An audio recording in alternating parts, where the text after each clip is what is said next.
Welcome back to our second special conversation of the day.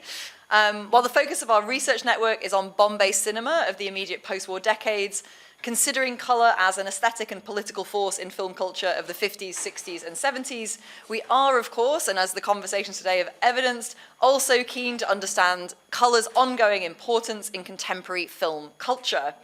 Indeed, one of the critical themes of our research network is Bombay film colour as a globalised phenomenon, something produced in and through the multiple connections between Bombay and the wider world.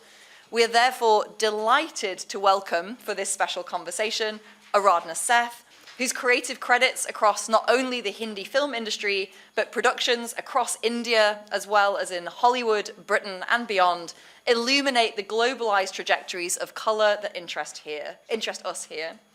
Moreover, given our research network's interest in the relationship between colour and moments of technological transition in the film industry, her work across both analogue and digital productions is a subject of enormous interest to us today.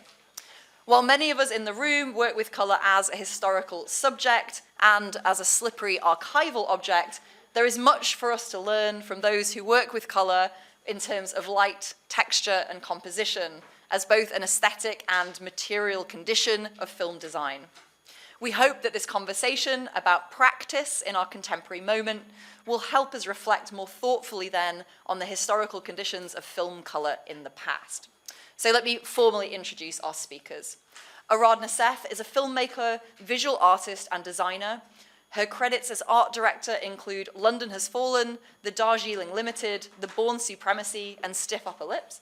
Her production design credits include The Sky is Pink, Angry Indian Goddesses, Vara, West is West, Don, One Night with the King, Admissions, Easy, The Guru, Leela, Everybody Say I'm Fine, Carvan, and Earth and Fire.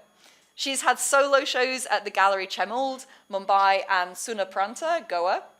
Her work has been exhibited with Andrea Anastasio at Istituto Italiano di Cultura, New Delhi, and at the Tyson Bornemisza Art Contemporary in Vienna, the Grosvenor Gallery in London, and the Vadodara Art Gallery and Koji, New Delhi, and Clark House, Mumbai. The credits go on. She's made over 18 documentary films and co-produced a photography book titled India, Mexico, Parallel Winds. Aradhana will be in conversation with Rachel Dwyer, Professor Emerita and Professorial Research Associate in the SOAS South Asia Institute at SOAS University of London. She has published 10 books, many of them on Hindi cinema, exploring topics ranging from film magazines and popular fiction to consumerism and the new middle classes, love, eroticism, emotion, visual culture, religion, Gandhi and the biopic, stars, Hinglish, and language in cinema. She has recently completed Bollywood's India, Indian cinema as a guide to modern India for Reaction Books, London and Hachette, India. She is currently researching the Asian elephant in India, Indian cinema. Please join me in welcoming our participants for this afternoon.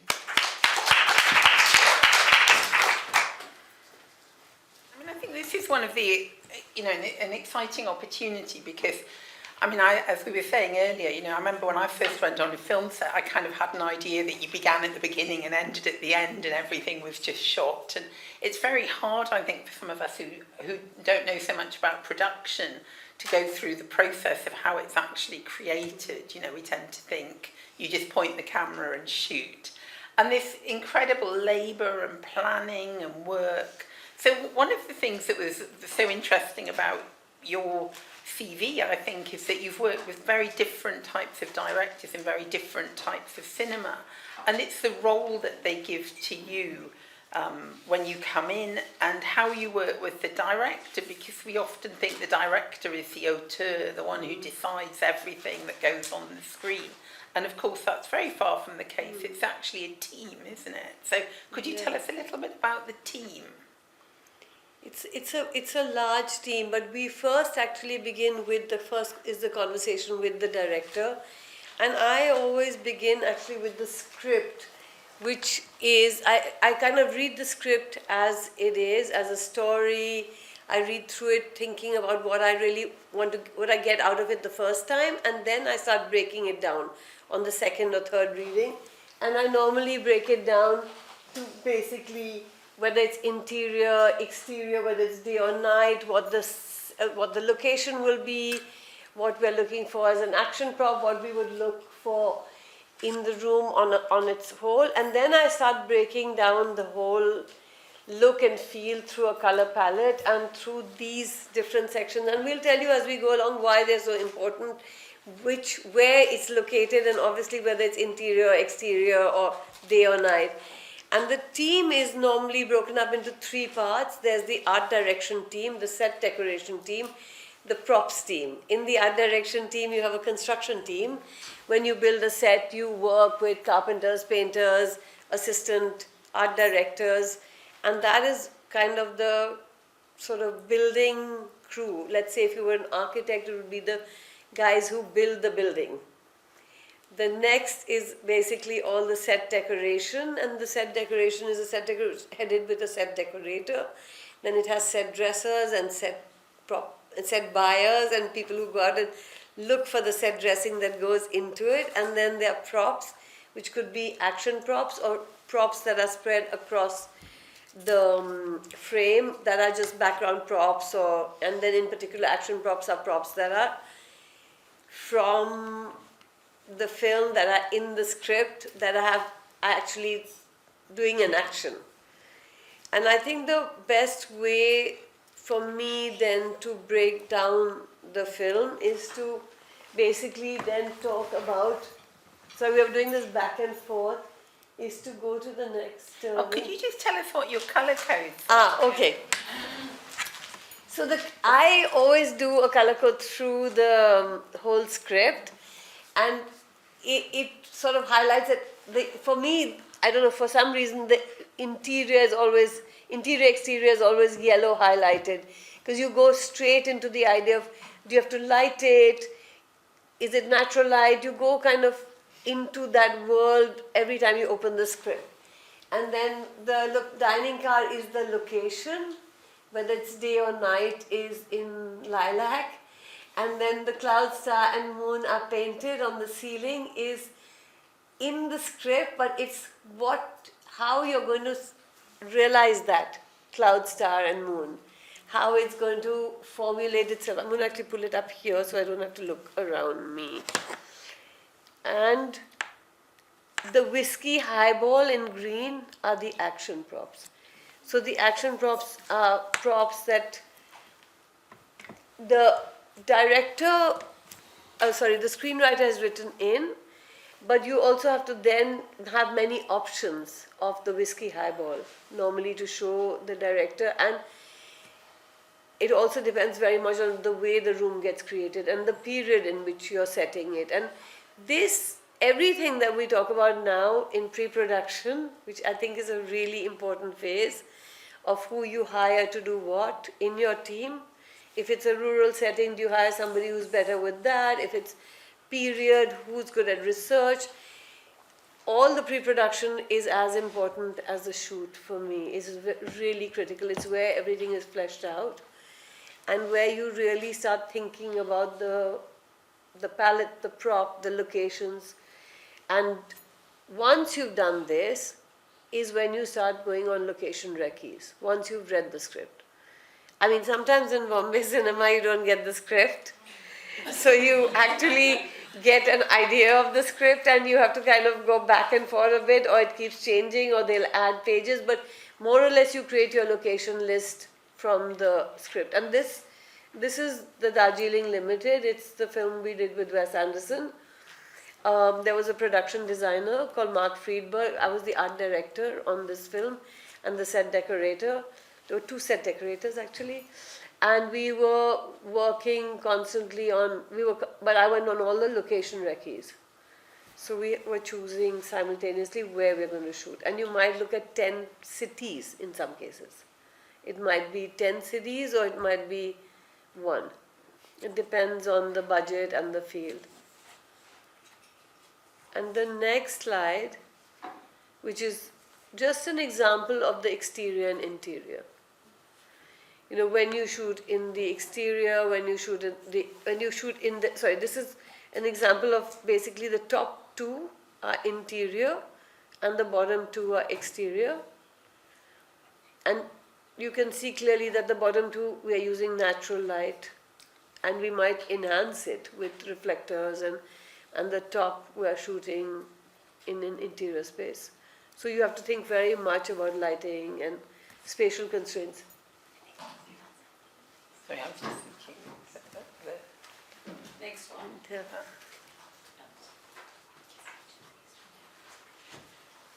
What happened, Vijay? I was just those. I thought if those lights were dimmed, we'd see the colours better. Better. Ah, that's a good idea. Thank you. Yeah, thank you.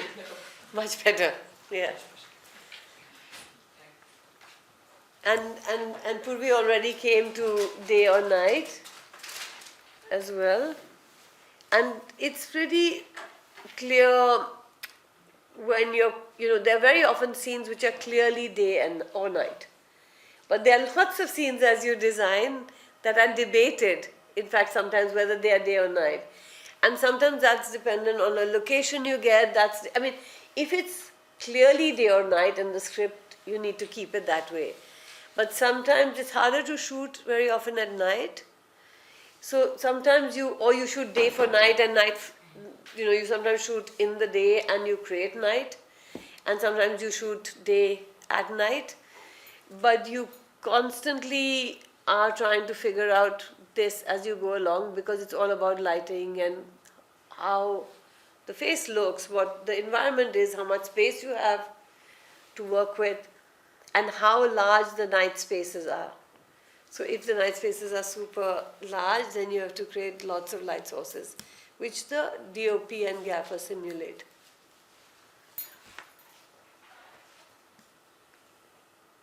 Should we go to the next one? Yeah. So, as per the first sheet where we talked about set dressing, on the moon and the stars, so on the top, where there's the one character, the top right, it says the moon and the stars. And in the research, a lot of geometric patterns came up for the moon and the stars. And we finally landed with the banana and the elephant keeping sort of in, and the hand and the stars, because we went the miniature route on the exterior of the train. So you're constantly shifting in prep and then coming to things that you feel will work for the entire look and feel. Because you don't want it to be, you want them to harmonize rather than being at odds with each other, unless you're trying to create them to be at odds with each other. Can I interrupt you and ask, say, with the interior of the train, because that was so fascinating. When you were doing this, were you inspired by other films about trains like Nyack and, those amazing images of the elegance of the trains? We were inspired by, there were some train references that we looked at from cinema. We also went and looked at the Palace on Wheels, which is not so exciting for us because it was very brown. But we wanted to kind of create something that was slightly fantastical and something that hadn't been created. I'll say one thing here, that because Wes Anderson wanted to shoot on a moving train, and the sound of the train is often very loud, we had to, and he didn't want to shoot through bars, we didn't want him to shoot through bars. We stripped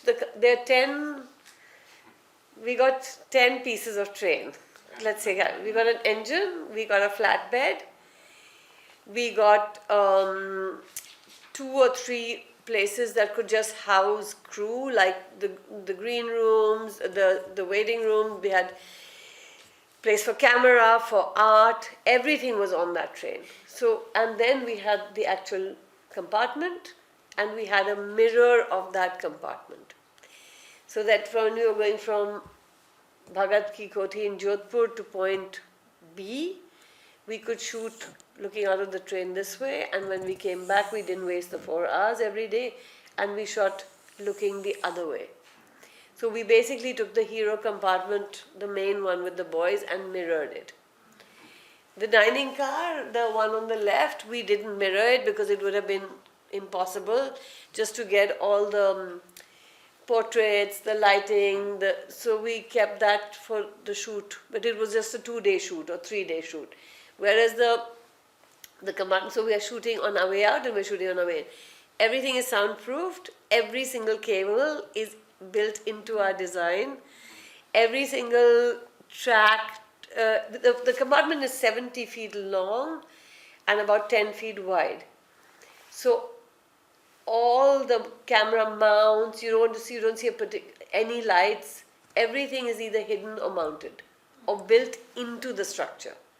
So, and in this particular case, all the chandeliers help with the practical lighting. So basically, nothing, not one piece of camera equipment or lighting equipment shows in any frame. It's all boxed into the structure. So every single compartment that we're using as a live compartment, shooting compartment is stripped completely and it's built into, including the windows and soundproofed. So actually it was a few months of prep, this one. We first did it on a soundstage in Mehboob. We built all the parts, we assembled it, and then we took it to Jodhpur, and then we started refiguring it out. And also within the design, which you'll see later, in the compartment, all the, how do I call it, all the walls fly. All the walls fly because the compartment is so tiny that you need to shoot within it. And so you need to fly the wall each time, and if you fly the wall and re-put the wall together and try to paint it, you'll see that there's wet paint.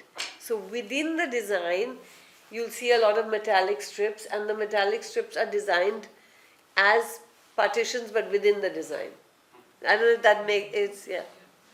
So like that joinery would have been covered with something so that the minute you put it back together, you can just not bolt it. So we were inspired by other films, but we didn't, I think he's quite a individual thinker. So he also, and also we were taking a lot from the environment around us. The Darjeeling Limited wasn't shot in Darjeeling, it was shot in Rajasthan. But it's also that thing, I suppose, that lots of people, when they see a film made by an outside director in India, well, it's not authentic.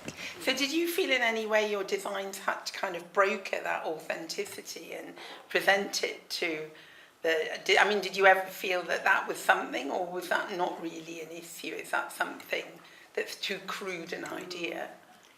We felt actually quite free in doing things because he is an amazing filmmaker, and I mean, I'm very interested in design, so I've been following his work, and I like it very much. So he let you, also that's great, he let us free to think, and if he liked it, it worked really well. If he didn't, then you had to kind of go back on the board, So yeah, I didn't, and you'll see further down when we look at the vehicles, which are probably quite soon, that there's this funeral with this white tuk-tuk. So we are kind of breaking all the bonds of what those things should look like, and kind of almost designing we've designed each detail of the film actually, but wanted to look casual, and everything is handmade. But what a shame Indian Rails didn't take that on their Vande Bharat trains. They're insane. We tried very hard actually at the end, but too late. Because that you pay a huge amount to get working train bogies, and we got them from Northwestern. And then we tried to get them to keep the train, not for anything else, just because we wanted them to have this train that we had worked on. And they weren't, we had to put it back. So it was really sad.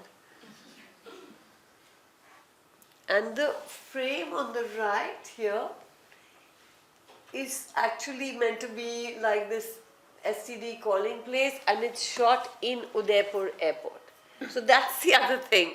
We had Udaipur Airport for a day, and as Rachel and I were talking about earlier, we don't shoot chronologically, we shoot backwards and forwards all the time, and we shoot largely dependent on the actors and actors' dates.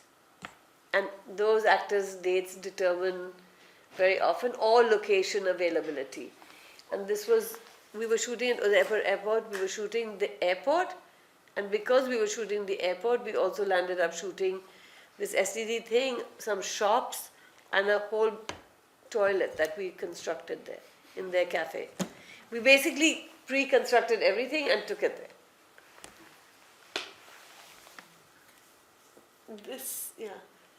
This one is a village. We chose the location on the right bottom.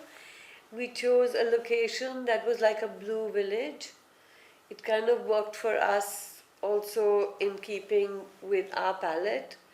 And it was a village that we kind of went in and further dressed. So with set dressing, we're always either dressing into a set or dressing into a live location. Now you've done something unusual there, putting him in blue against a blue ceiling. So this was also, because he's a stylized director, this was a choice made between the director, costume and us, but basically you normally don't put somebody in pink on a pink sofa unless you want them to kind of slightly disappear. So this was obviously, there was a lot of blue on that train, in the costume as well. He's in blue, the stewardess is in blue, so they've kept the uniform a bit blue-green too. It's Marina, and the lady who did it actually has Marina. She got an Academy Award on the Sofia Coppola film. Marie Antoinette. No, maybe Marie Antoinette. I'm kind of a bit fuzzy now. Fine. But maybe on Marie Antoinette. So we have a little more set dressing and background props. And I put this in because basically we were shooting at a little railway platform, and at that railway platform I saw some kids who had made up their own toys, and we were going to go back and shoot there. And everyone was wondering about these toys, and they were thinking, should we get them from the market? What should we do? And we basically told the kids, you make us toys. We'll buy them from you. We'll come back next week, and you bring toys. And they brought 100 toys. And we basically, it was amazing. Like they used like bottle caps, and we gave them a brief, and we said, we want to use these toys location appropriate. We don't want to have definitely not Toys R Us, but not even a crafts museum type place in India. We want toys that the kids have made up, because that was the location. And we basically saw one kid, and we gathered him, and we said, bring your friends. And we got 100 toys, and then we chose from them, and we actually, because we had a proper budget, we gave everybody money, and we kept all the toys. And then gave them to other kids, but then used them, and they are really fabulous. Because they all sat with their parents and made the toys and made their own toys. And then came to the shoot to watch the shoot, became extras in the film. So you gather. Yeah, that's the other thing. You really do gather. Because one of the things we were discussing, you're parallelly looking at a location, talking to the director, designing, talking to the costume designer, talking to the DOP, working out what you can get, seeing what's available, seeing how quickly you can print 200 meters of hand block. Everything is going on, and you're kind of multitasking.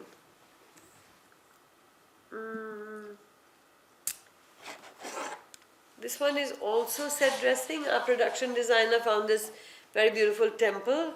He brought it into the temple to enhance the fact, basically also to discuss, here we go to color palette, very much about the oranges and the reds that we wanted to highlight, but also to have camera movement around the temple.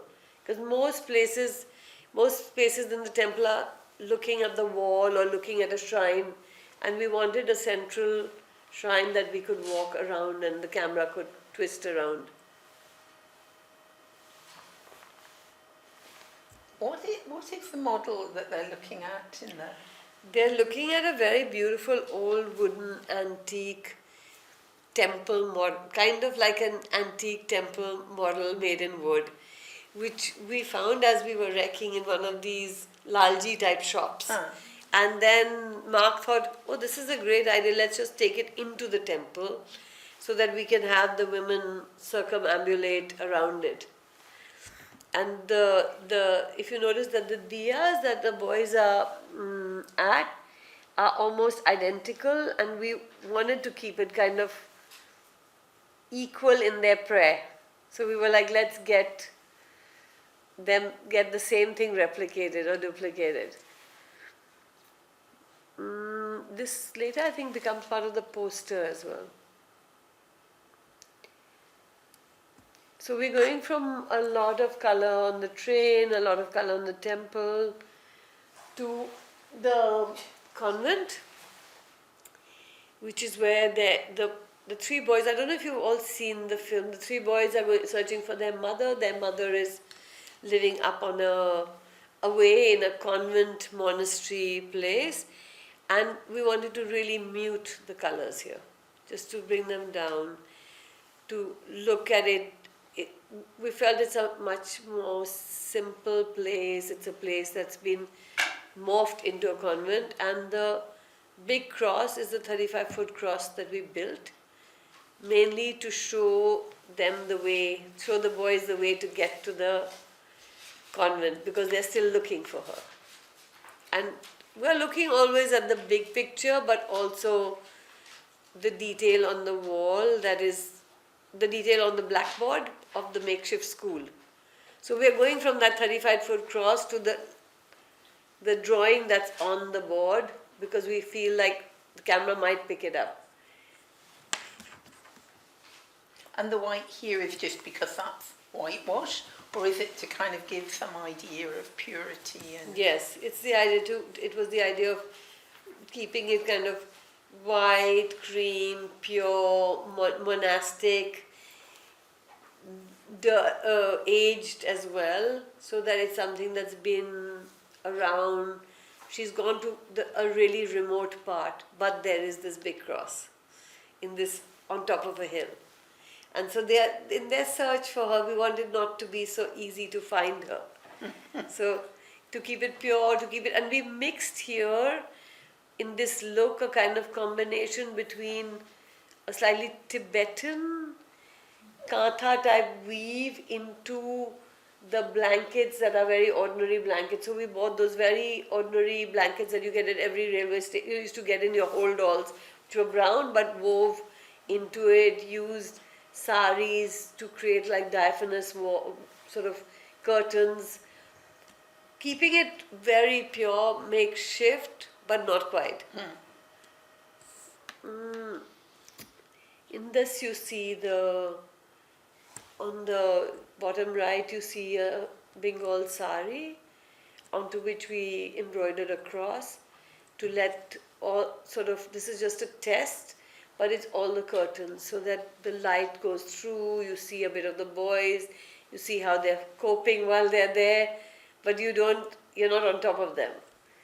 And the bell needed to be a bell that could actually work, was practical. And so we had it made by a bell maker in Goa.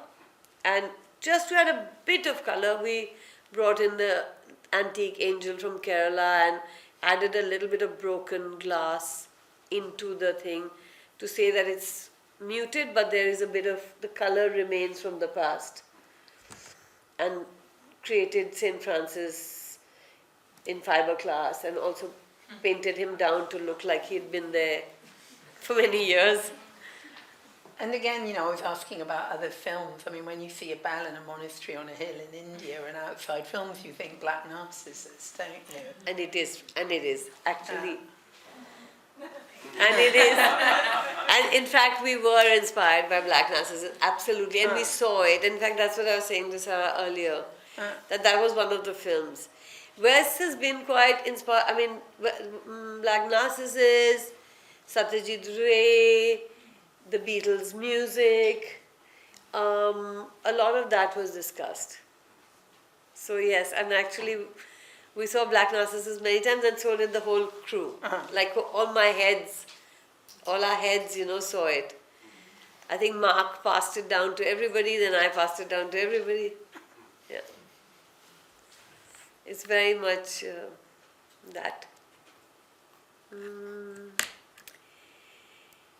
So here, so very important part of each film in general is, and in particular for me, which I will come to later, is the signage.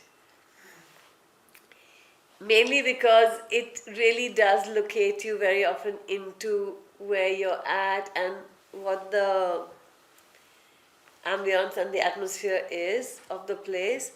And so this marketplace has this sign painted in hand painted, and because we are coming to the point when vinyls are coming in, we duplicated it with the vinyl. And just there's a lot of in-house stuff that you also see, and it's actually got Roman Coppola, who's one of the producers on the film. We named it after him. We were like, let's just add some fun into the, and you see this, the butt of the cow, and the cow, which we'll also come to later, is basically got mehendi on it. And while we were driving around wrecking, we looked out of the window one day and saw all these cows with henna on it. And we were like, we should just use that in our marketplace scene. They're too beautiful. And so we keep deciding to bring in elements, color into the space. And on the right is the toilet that we created in the Udaipur airport. In a monochromatic color, but all you see really are the boys sort of getting ready. So we wanted to keep one color and then focus on them without any distractions. And just the signage again there. Now we've moved away from Darjeeling, and this is fire.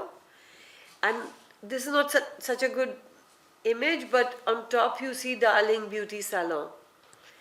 And Darling Beauty Salon got named by the art department because it was where Jafri used to go to visit his darling.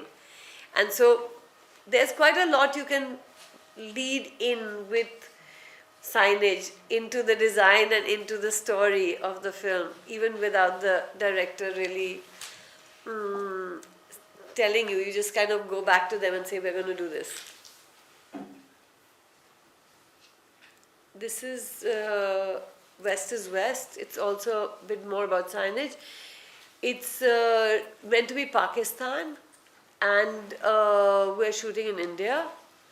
And we researched the signage of the period, and some of it is advertising, some of it is like this idea of this food going to, pumping wheat, it was like pumping all the things that actually America was pumping, but this, through the research in the newspapers, we found out that this is what was being advertised. And Gama Pehlwan is a big time wrestler in Pakistan. And so we decided we needed to create like spaces around where people could be walking in and out of, and this is all background sort of set dressing signage. I was just checking because I love useless bits of information, and Gama Pehlwan's granddaughter was the wife of Nawaz Sharif. Oh! See, I didn't know that. See what rubbish I have that here. I like that. But Gama Pehlwan was like, he was a big, massive, And the thing is, then you locate, like a viewer then knows that, oh, it is Pakistan. I mean, you're basically sending all these messages, this subliminal, this stuff goes into your system as you watch, but it's not written into the script. So, but you know that in rural-ish Pakistan, you could have a wrestling school.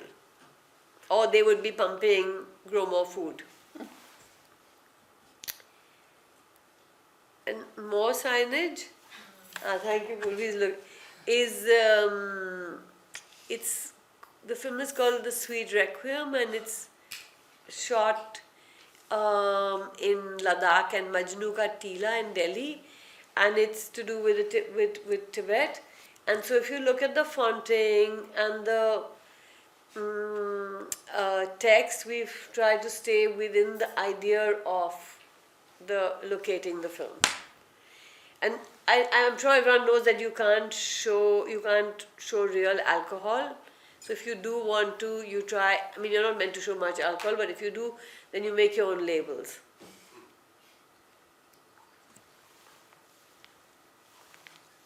We're at action props, and these are multiple action props. So when you look at it, the razor, because he's shaving, the razor, the box with the danger sign, the peacock feather, and the raft are action props, but the box with the danger sign, we got an old box and made it with the danger sign. You can do it 100 different ways.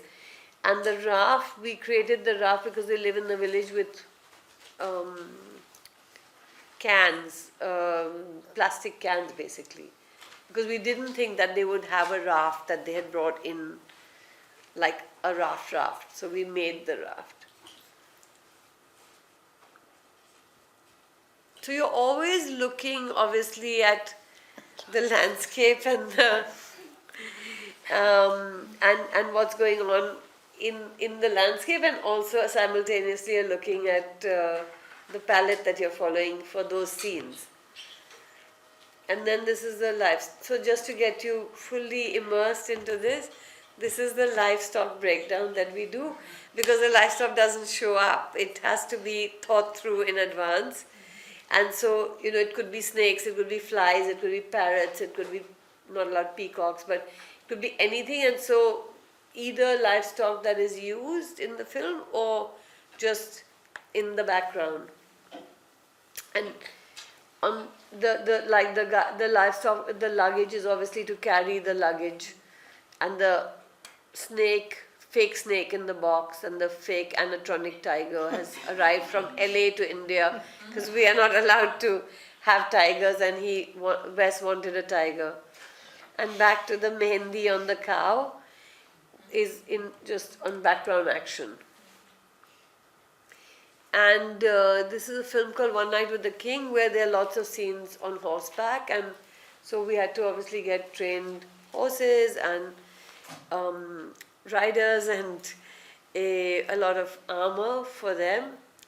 And on the right, we basically were luring the monkeys in, because we're not allowed to get them, so we were luring them in with marigold flowers to eat, so that they would come into the frame and then they would be quickly filmed.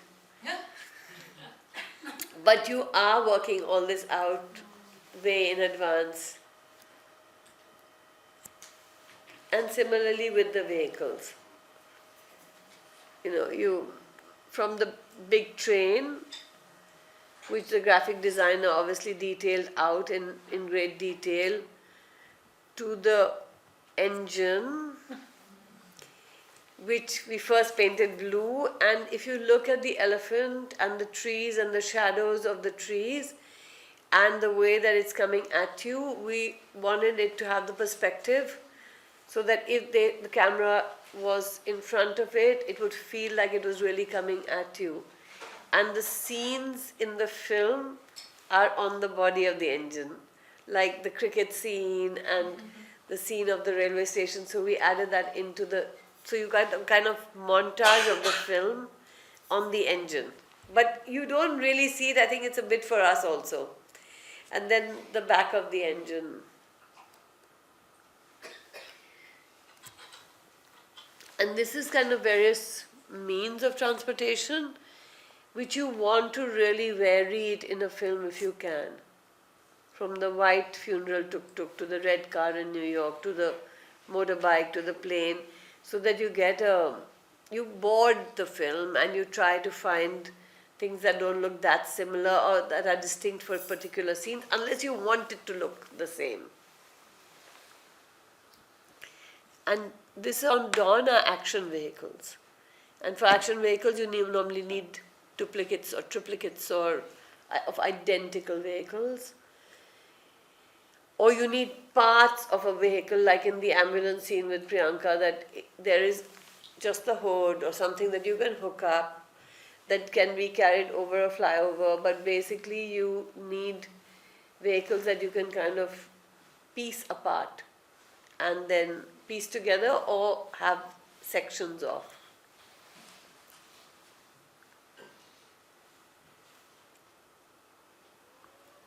I mean, the shooting in KL, how did you get all that permissions cleared? Because they love Shah Rukh.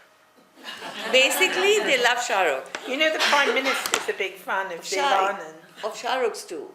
We shot in his office. In fact, he was, by then I think he was not that much, was not the Prime Minister, but he came down to meet Shah Rukh. He got us permission to got us permission to close the main. So you get off at the airport and there's one main entry into KL, which has this triple layered, because we needed her to do it. We needed that triple layering. If you look at the shot, we needed her to get pulled from one to the other, and we closed it off. But he gave us 4 hours, and we had to put in the film, make a way for them to stop, because otherwise why are they stopping and how are they managing to do all this? And we did a roadworks thing, and we used huge pieces of deal wood that were like actually very lightweight to look like iron bars, because you have to think about what you can put there to make them stop that there's this block and that they do this ambulance thing.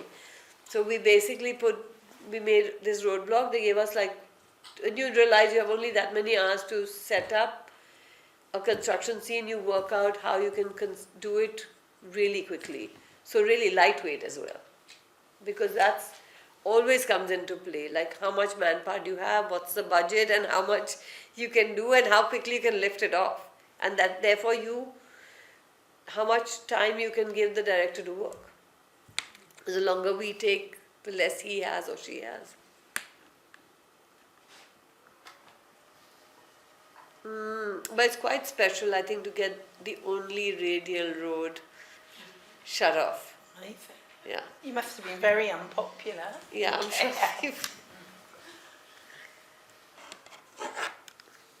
And as you're looking at livestock and vehicles, the really important thing is all the extras in the film.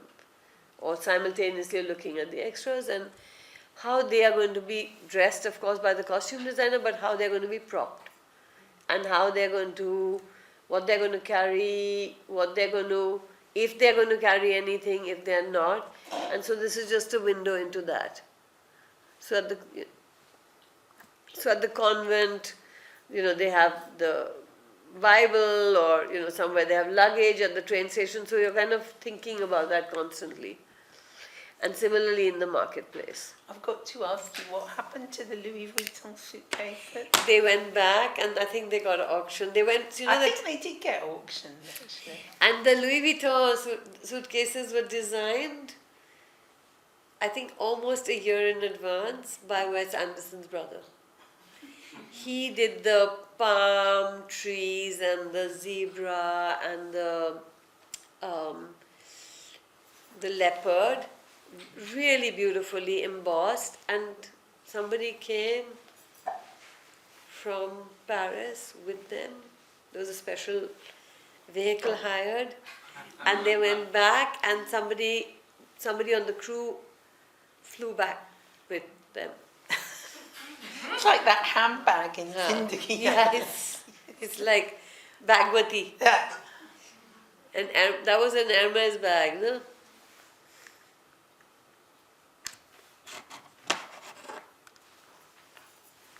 And it's just a little bit more coming together of signage, action props, the market, animals, the actor, background signage, before we go into the color palette.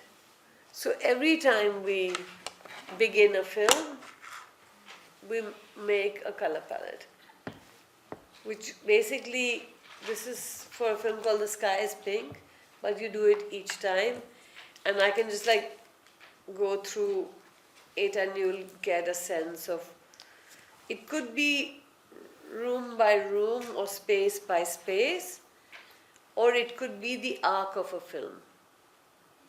You know, when it gets colder, when it gets warmer, when there is really an emotion that you want to also bring into the thing. Or like I worked on fire, we had maroon, yellow, orange, and no blue. Like it was kind of taboo, there was nothing in blue. If you look at the film, there's nothing in blue. If you go to earth, it was warm, but it had the Parsi pinks and greens. And if you go to water, it's all brown and blue. I mean, finally, so it's, you can see how it changes. So like the blue of Ishan's room is the young boy, and that's kind of his room. Just to give you a sense.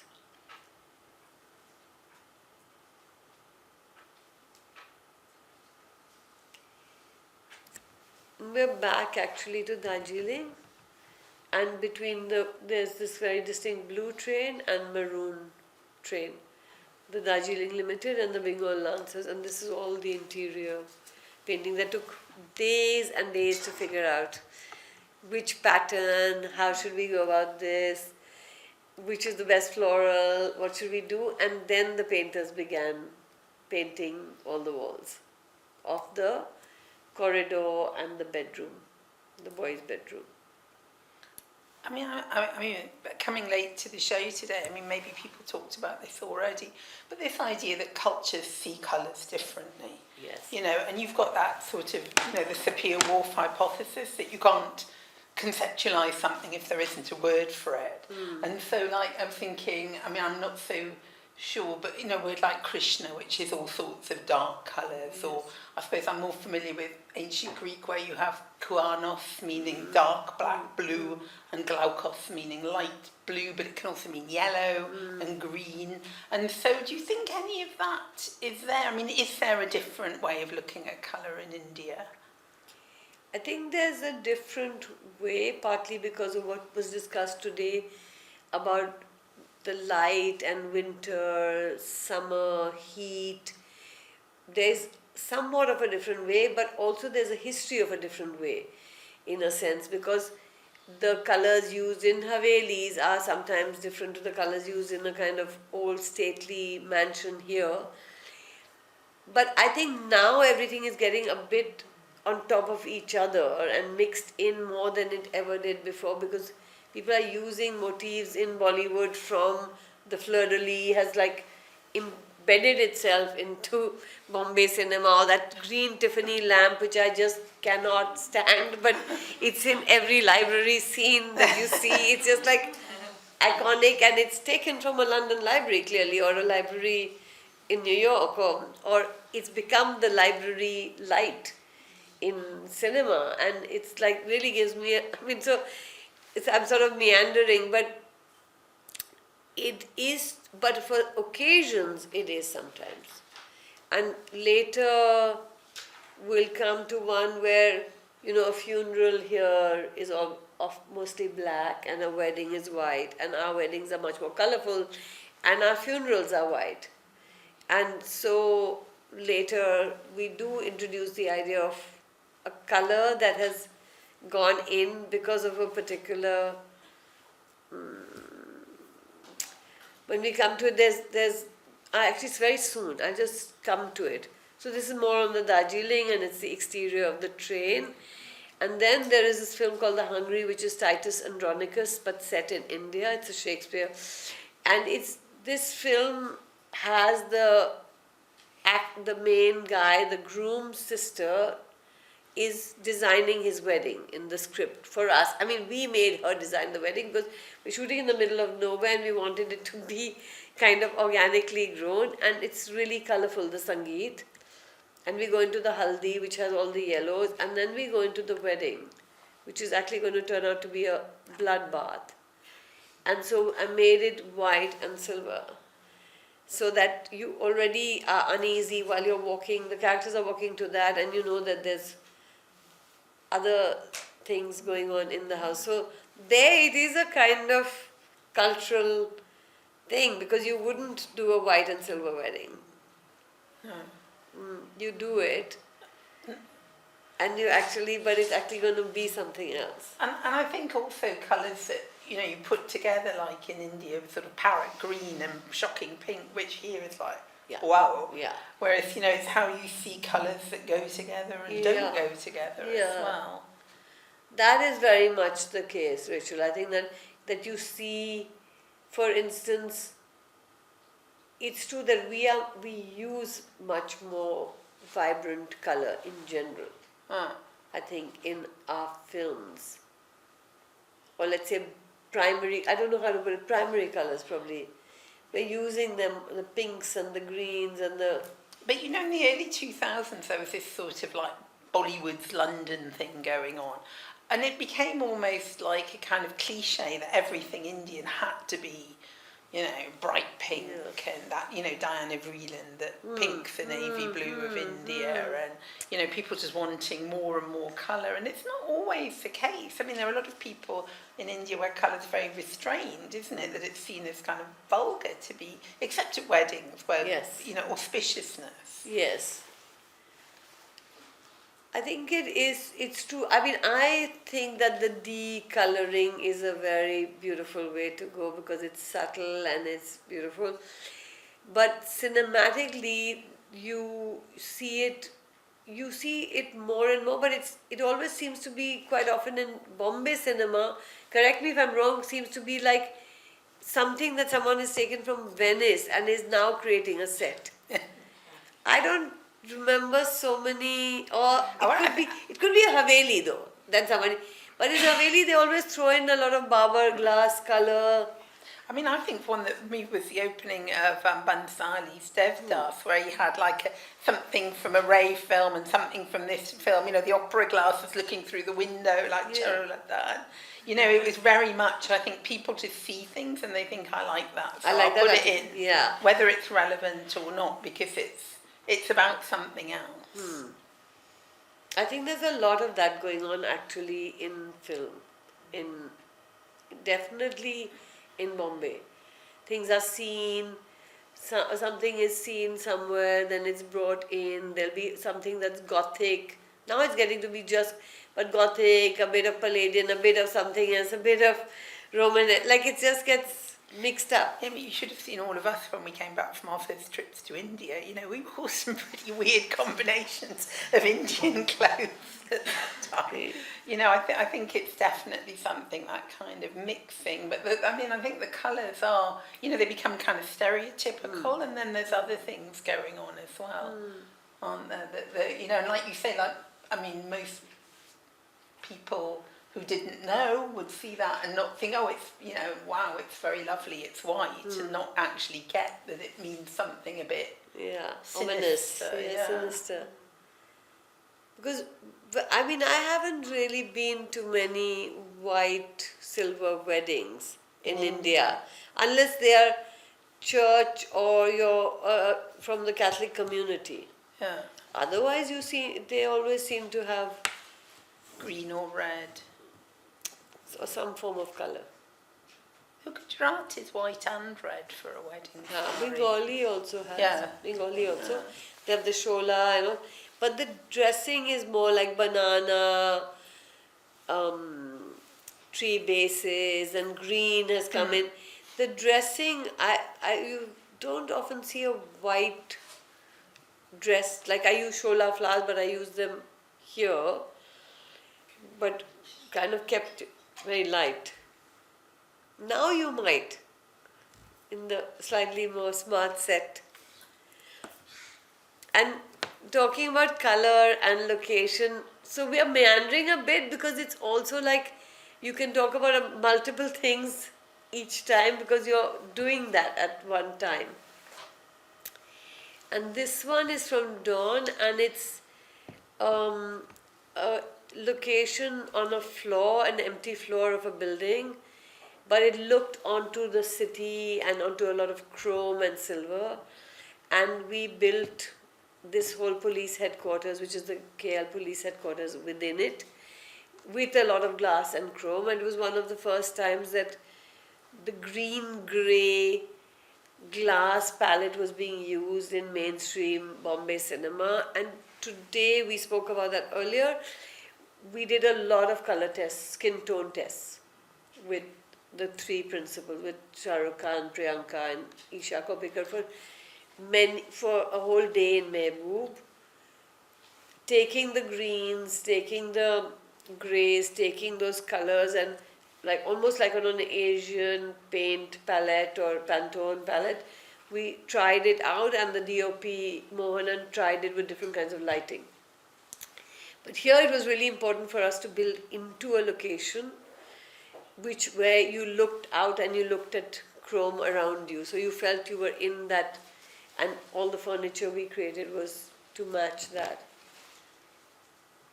And then we go from this to the many different ways, which we've already touched upon, but the ways you create a set.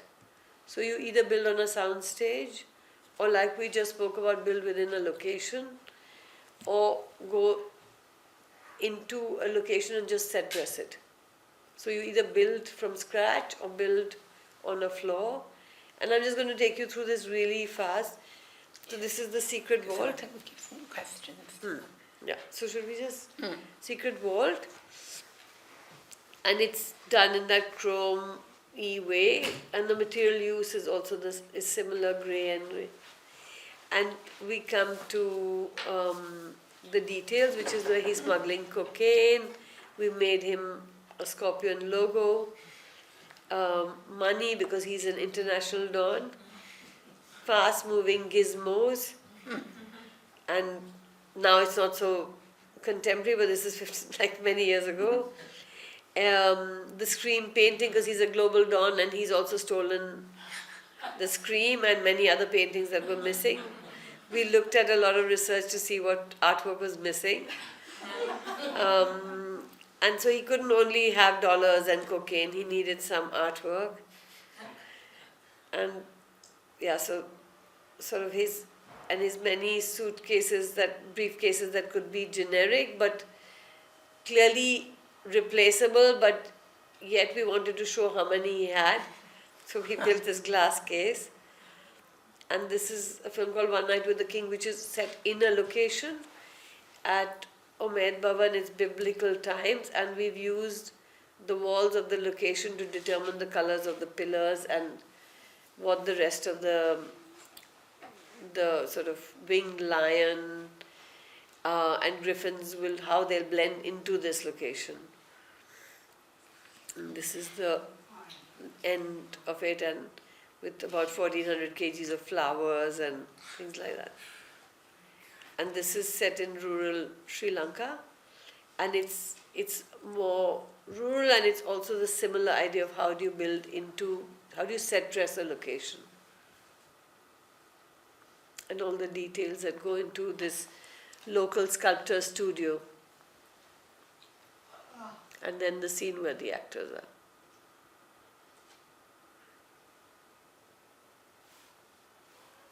We're really slow, no? Yeah. Okay. So now we'll do this other section really fast, which is the shoot. Because the prep is actually where you spend all your time.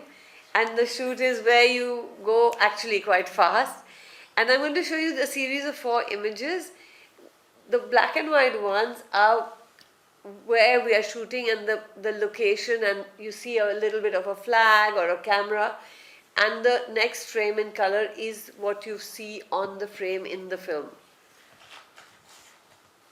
So this is the shoot, and this is the frame. And then here's the shoot in the Darjeeling Limited, and this is the frame. So you see all the things around you, and this is the shoot, and this is the frame. So you get a sense of what's going on set. I mean, I'm sure everyone's been to a film set, but just thought we'll come to this. And we'll speak, but I think what I'm going to do is very quickly just take you through like food on a film, gluttony, intimacy, all the things that you're thinking about all the time, which we can then discuss. And this is in the Hungary, which is it's explicit. And this is One Night with the King, a time before light, before glass. So we used fire as the source always, and it's like a feast, but it's, sharing sort of, this is in earth, this is community, but it's like one community, which is like the drawing room community as opposed to the dhaba one, and a family meal in fire, which is sort of disintegrating family, and how one thinks about intimacy and bringing in the mirror and the bangles and the oil to add into the frame, sort of intimacy, luxury, isolation. Matt Damon on the Darjeeling, where his house is located by the water, where you can't really see anything else. The Bourne, sorry. The Bourne Supremacy, sorry. This is also from the Bourne Supremacy. Destruction, how we created a bomb drop into a wedding. Use of lighting in fire, where the ambient lighting and the lighting for the signage of the food takeout is helping illuminate Shavana's face. Similarly here, and in a tent in Ladakh.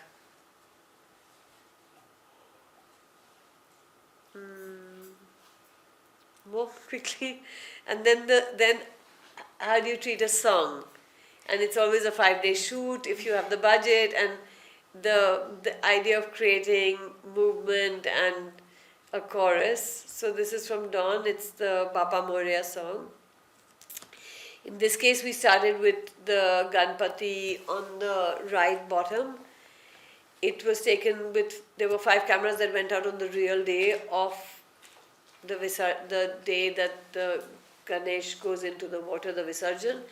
And we shot that with 5 cameras, and 5 months later we shot the actual scene. But we looked at all the footage and chose this particular Ganesh idol and this scene to work backwards from, and then recreated the Ganpati. So we shot the real thing because we would never get that feeling of crowd and ambience, and props for that, and dressing. Just objects that are from, this is a book that became the film Earth, and because it's about partition and what comes through and what falls through, the strainer became a big prop in the film because it was about that idea in our heads. This is a research, working on a film on the research of the author of the screenplay. So Ayub Khandin we used to go to Pakistan from India. He did East is East, then he wrote West is West, and we had his photographs to work off to create our set. So we used his photographs as a child as our research material. So I was just trying to show you different ways in which you would, when you're designing a film, either reread the book many times, see what you can get out other than the screenplay, go to the research of the writer of the screenplay. And here we created a house in brick and not in wood, the way you do very often on a film set, to gain color basically and light. So you use the brick as a second color in a house that is very monochromatic, so that you can enhance the depth and the light from on top, so you can use weed and twigs because it's in a rural area. So you're using the source of the building materials as your lighting and as your palette helper. details from the film. So the character is waiting for her husband, so we gave her knitting and things on the wall and the door toran as if she's made everything while she's waiting. So there's a lot around the house that shows the waiting. Yeah. No. And this is just to show you about the planning, that there is this buffalo shed where Om Puri is standing in front of, and we build the buffalo shed and then we have to build this concrete house. But we have only 3 days on our schedule to build that concrete house, which is where the buffalo shed is. They knock the buffalo shed down in the story and build the house. And so we pre-build the base of the new house. We mark it and we pre-built it on the top left.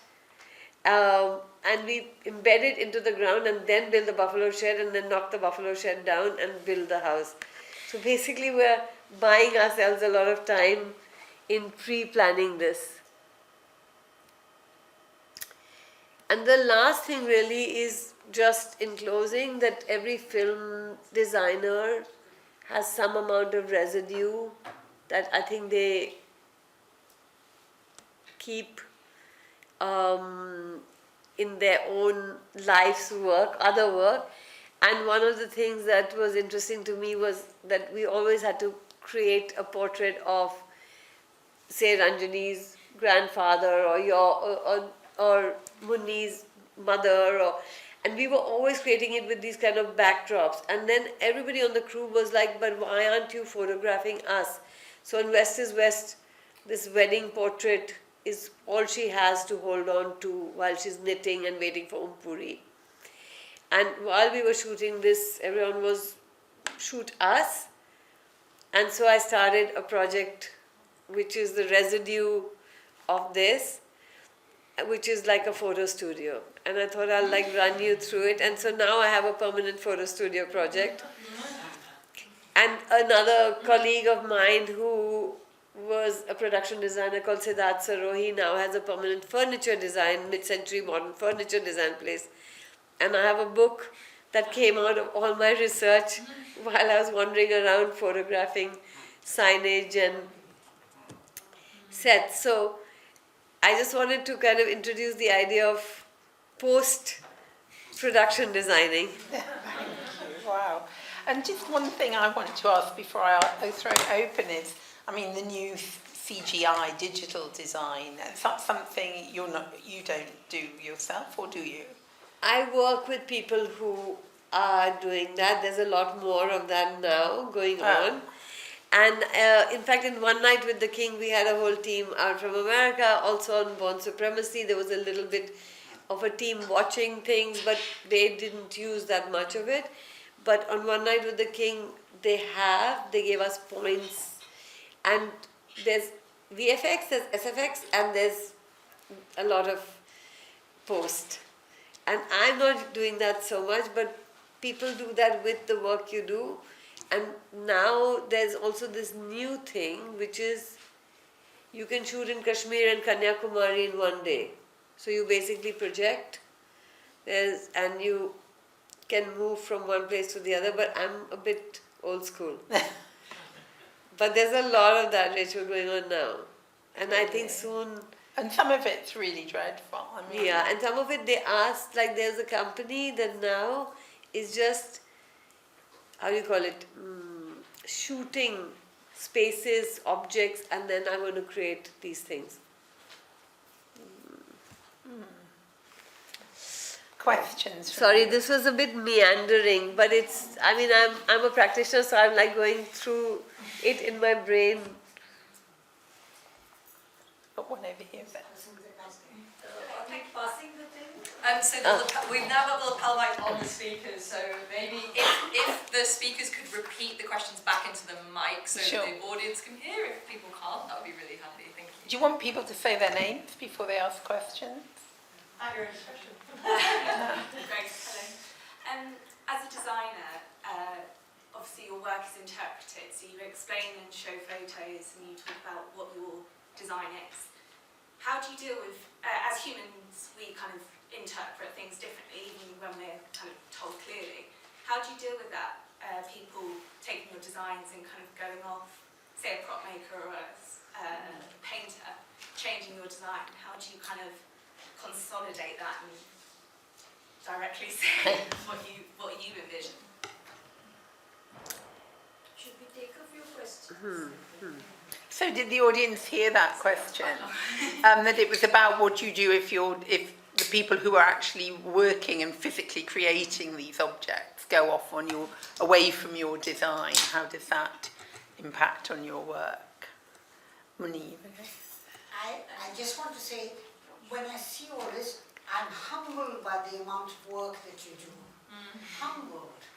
The detailing, the attention to everything. I think it's humbling. And sometimes you find when people review a film, and then you see you spend 1 year on this amazing task, and then they just, just dismiss it immediately. Or sometimes you find a reviewer, or someone who even, who's researching in cinema, will kind of think that things are random when you spend months working on it.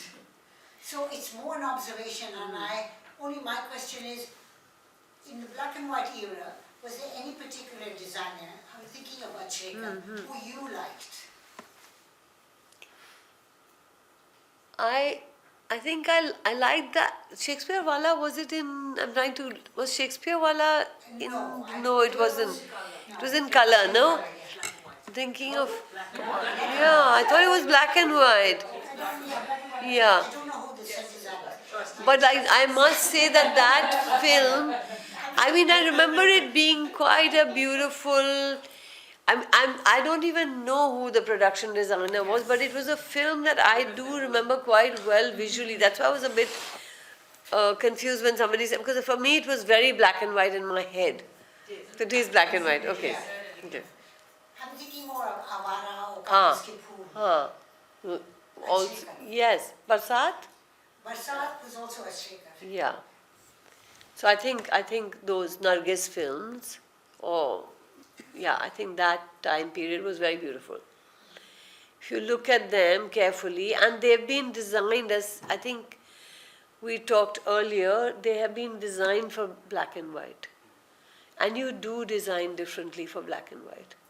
And I was mentioning earlier that there's a new film out, it's called Second Chance, and it's made by this first-time director called Subhadra Mahajan, and it's shot by Swapnil Sonavane, he's not so great at pronouncing his name, but it's black and white and it's set in the mountains in India, and it kind of it's beautiful, and it's just come out. And I think it's quite bold to go back to shooting a black and white in the mountains. But I think also to go back to Grace's question that idea that there's this, Muni says, this massive amount of work, and you were showing us the planning, the control, but then, at some point you're kind of not just employing kids on a station but, letting these things are out of your hands. Yeah, and even the kids on the station actually are briefing them, interestingly, and you're hoping that obviously they get it, but there's much more flexibility. And to answer your question, Grace, there are many layers. One is that you really, the director trusts you and you trust the people that you work with. And you also let them leave a little bit of room. And sometimes you're very specific, then you make a prototype. And you really sit and make it together. And sometimes you can be a bit more open. And if like the painter who painted the truck painters who painted the engine, I asked 2 of my assistants to go around the city and give a board or 2 boards to every painter in the city. And now I wish I'd kept those photographs just to see who would be the best painter to work on the engine and who would be a good painter to work on the floral details. and then you start working with them. But there is a bit of back and forth, and if it's an artisan who, for me, or an artist, for me the truck painter is an artist, and an artisan who's making the sculptural items, there is some amount that is also just bulk. Like you see a pot and you say make 50 pots like that. And then one is the real object that you want in your foreground, and you either work closely or you ask them to show you what they can do and you morph it. Like in Earth, we took a guy who makes Durga, which is a goddess in India statues, to make Queen Victoria. And we got these 2-foot models made, and they all made her look like the goddess. And we were like, no, but this is Victoria, and this is her stomach, and this is the thing. And so you work, and the really important thing to figure out when you're breaking down a script is what you need, what is going to take a month to achieve and what is going to take 1 day to achieve. And you do the things that are going to take the month to achieve, even if they are small in the early part. Because you know that I can buy Post-its and plastic folders with one blanket, and for making this, even say this tin box with the danger sign, it's going to take a week to get the right box, at the least. Otherwise you're doing everything like a machine. So yes, you have to trust, and you go back and forth, and you also take in the other person's artisanship. And if they are good, maybe you have not thought about something, and you have to like be super humble and say, wow. Because people are coming in with so much creativity. Sometimes they are very haphazard, but they have all the creativity. Thank you. Well, maybe a parallel question about post-production. You were saying how your designs will end up with the digital colorist, and I'm just kind of curious about that process and surprises that come out of that for you. How it varies, I would imagine, film to film. Yeah.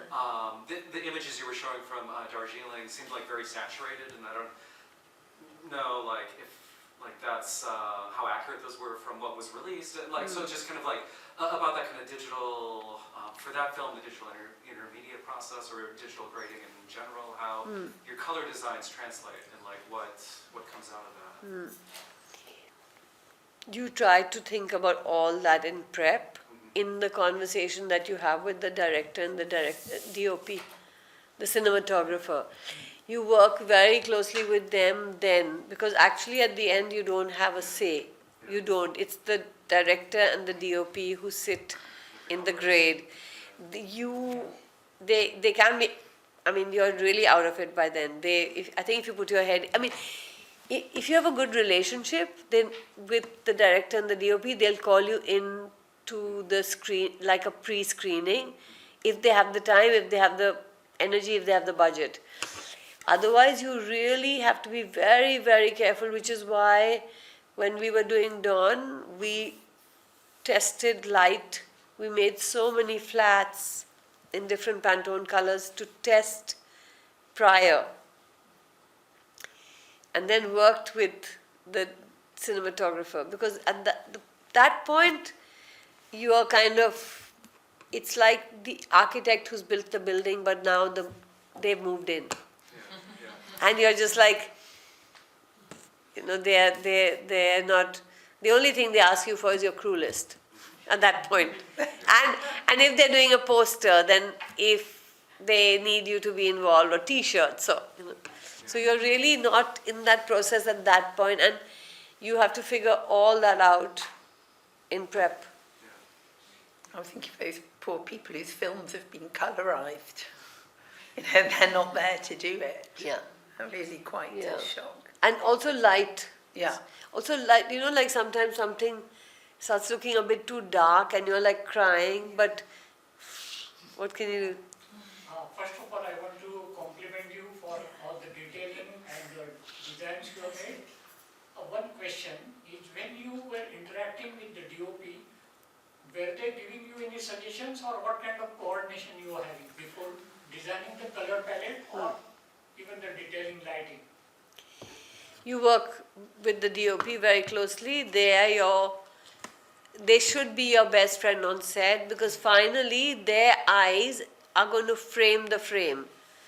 And if you haven't worked in harmony with them, they'll just shift everything. So the most critical thing, actually, which I didn't bring in properly, is when you're doing an interior or an exterior, but especially an interior, the practical lighting that you are providing, you are actually providing multiple lighting for the set.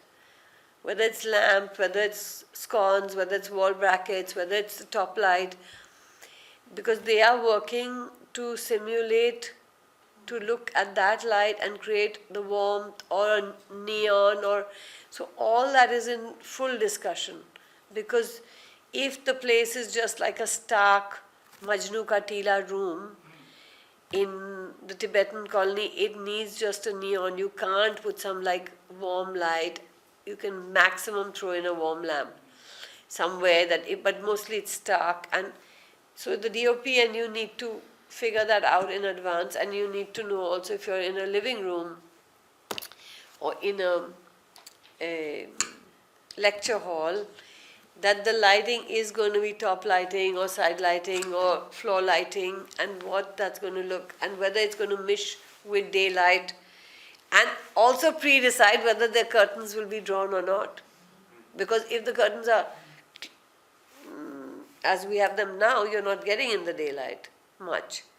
And so you're constantly working with the DOP. And we were speaking earlier that 4 people go on the initial recce normally on a film. The director, the producer, the DOP and the designer. You're selecting the locations, you're discussing at night the look, the feel, the lighting with the DOP and director, and the producer wants to know the budget, basically. They are like, don't leave them alone. If you leave them alone, there's going to be like a crazy budget, and they're not going to bother about sound or cabling or whether you can park 100 vehicles or not. So just don't leave them alone. We will come for the recce also. We are not, and the AD sometimes to schedule. Also, when you are doing day for night, what precautions you have taken, or what special? Blackout. Black, a lot of black. You pre-black. You first start with fabricing. So basically, if we're doing day for night here, it would already be pre-blacked. Like the gaffer's team would have come and done the pre-blacking prior to shoot. And then you obviously take, within the room you take precautions because of the way it's lit. And therefore, if it's that, then how do you light, how do you not light? So in reverse, yeah. Thank you. Well, let Lydia and go around it. Does anybody else want to ask a question? One more, great. I was just wondering, how big is your immediate team that you work with? I might have missed that at the start. But... It varies actually. So if it's an independent film, I've worked with as little as 10 people in the States on a film in LA with a 19-day shoot, and as many as 500. Yeah. Yeah. If I add in all the, let's say not just, but you know, like you could have 20 people just making mashals. What is mashals? Torches. Torches with 500 pieces of wood and hessian and stuff. So you have sometimes a massive amount of stuff to create. So yeah, it could be like 500 if you include. And what would the budget for that movie be, like roughly? Let me put it like this. I won't give you the exact budget, but I will say that the crew,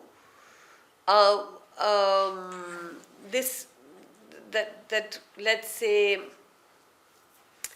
normally I think it's, the art should be 10% of the shoot budget, but not talking about travel, board and lodge. That's very expensive. That can go into a huge budget. I think it should be about that, but in fact, in this I would probably say the budget was very big, but I can't tell you the exact amount. In fact, it's very hard to tell, because I'll tell you also why. Because you have a construction budget and you have a people's fee budget and you have a the creation of the props and dress. It's quite tough to tell you. And also which year it was done. I mean, I have to look it up, to be honest. I'm also not sure that I'm allowed to say it. So I'm going to give my... Oh, Eleanor, do you want a quick Just a question? quick question about continuity, because that's something that's always fascinated me in my own research. Who does continuity? Is that person on your team? You normally have two people.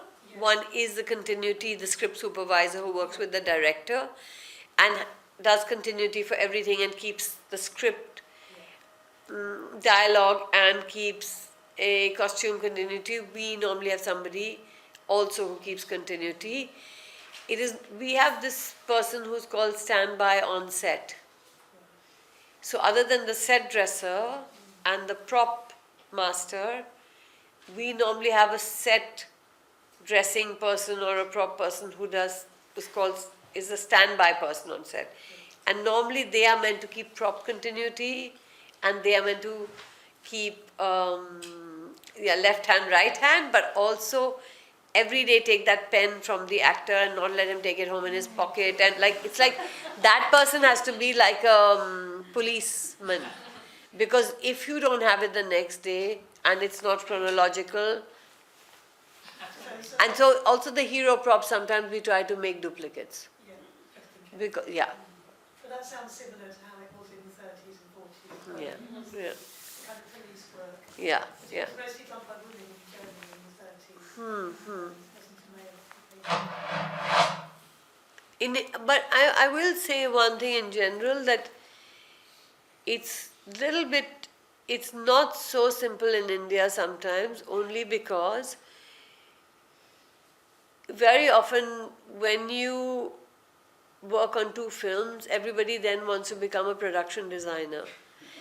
And so actually the way that you have it in LA or in the UK is that they are like people who are set decorators and set dressers, and they're amazing at it. And in India, it's scary because you are actually there was one guy who was amazing in continuity called Hassan Kutti, and he passed away, and he spawned like 10 other people in full continuity of the film. And similarly in the art department, if you find somebody who will never let him go or her go, you are just like, the minute the film begins, you're like, can you do because it's very hard. It's actually very hard because people are moving so fast that we don't have that kind of rigor, which is really sad. Now I've got to ask one question, because when I think it was Nasheed saying, well, there were no set designers on a film that you think must have, and in the early days I remember that people told me, we just used to look at magazines and pull out pages and think, oh, we want it to look like that. And then I went to interview B.R. Chopra once and walked into his sitting room, which was the set of Vakt. They just decided they liked the set so much that he made it into his home feasting area with red carpet like Sardana's house. Oh my God! I was sort of completely freaked out when I saw that. But then when I was looking just to check I didn't get your films muddled up, I kept coming across features about your house. And I thought, has it gone the other way now that set designers now do interiors rather than the other way around? Because, again, that sort of focus, something that wasn't there in India. People had nice pieces of furniture and things, but the idea of the interior design, and quite linked to the film industry, a lot of wives, can I say wags? Yes, you can. A set design, interior decoration. Yeah. And, is this something that you find amusing or irritating or... So the women who used to sell salwar kurtas, which was clothing, then suddenly became interior designers. So I'm not very keen to go that route, but it is an interesting thing that a lot of people ask you whether you'll design their home, and you can say yes or no, because they one is going, and weddings, because weddings are now actually a lot of set designers are designing weddings. Well, we said we've seen the wedding this year, and you But know, a lot of set designers. you need a lot. I mean, for at least 500 people working on that. Yeah, and a lot of set designers, Rachel worked on that actually. Tons of set designers worked on that, like on different, each on its own one, and costume designers. Now if you had to create a film, like wedding budgets are bigger than film budgets. Often. How do you know which is which? I mean, maybe that could be the thing, you could, when we were talking about what you do with the stuff after the film, you could let people have their wedding on the set. Yes, yeah, the way that he got the... But it's quite funny because I sometimes do look, because you kind of put out a sale with this stuff, because they're not really housing props, there's no great museum. And sometimes people from the crew first buy it, or they go into a warehouse and then get eaten by rats. But then there's that winged lion, that big 20 foot or 28 foot, 14 feet winged lion, which is now roaming around in Jodhpur in an amusement park. It doesn't have wings anymore, and it is the lion, and it's got 3 pillars. And my friend who's doing a garden there, Pradeep Krishan, sends me a picture, and he's like, "This is your lion. It's in Chopasni Park." So then I went back to look at it, because and all the lights that we created for that film, actually, because it was lots of mashals and stands and in metal, are in Mehrangarh. They are all being used in that fort for going up to the fort. So I'm quite happy if it has an afterlife.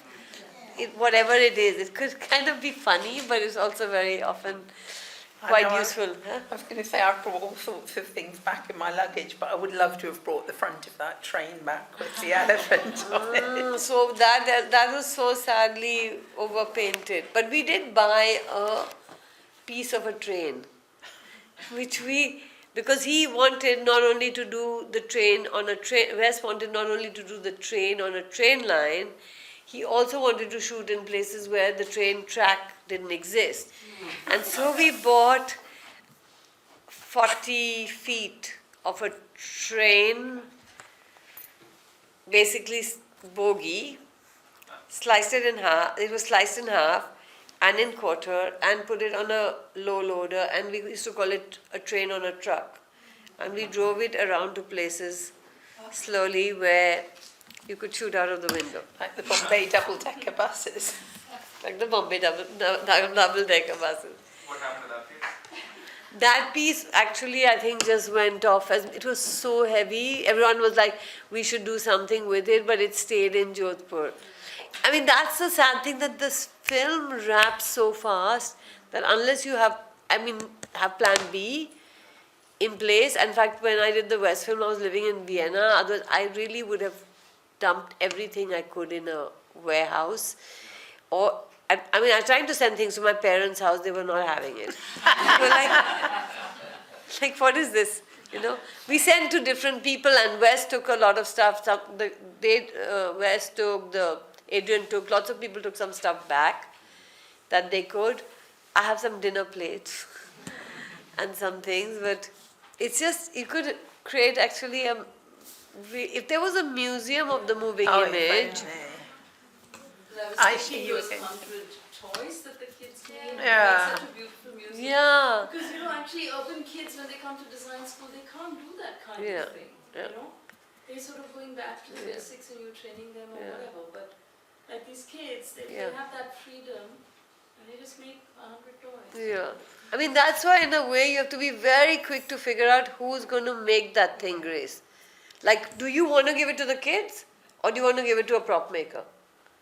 And you're like, sure, let's try the kids first, we have time. And speaking of fast wraps, Yes. I think this might be the end of our conversation today. So could you all join me in thanking Rachel and Aradhana?